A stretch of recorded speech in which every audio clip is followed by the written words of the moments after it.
तिनं जे तांदूळ टाकल्याच्या अगोदरची आंघोळ होत असते तिला अर्ध आंघोळ म्हणायचं. बरं अर्धी आंघोळ असू दे. तुझ्या आता एवढं आम्हाला सांगायला लागलं. ती मला सांग, पोरींचे कपडे घेऊन वर झाडावरून ठेवले तीस.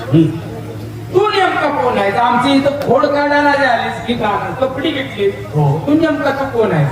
मी कोण आहे? हा म्हातारे, हा? मी तुमचा आवडता देव आहे. कोण? तुमचा आवडता देव कोणता? मसोबा.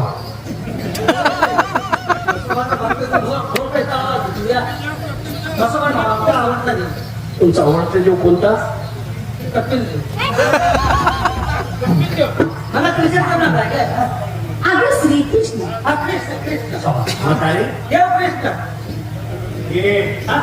तोच श्रीकृष्ण परमात्मा की तुमच्या समोर उभा आहे. मला तुम्ही ओळखत नाही का? तुम्ही देव आहे काय? हो काय म्हणताय का? हो. देव आहे.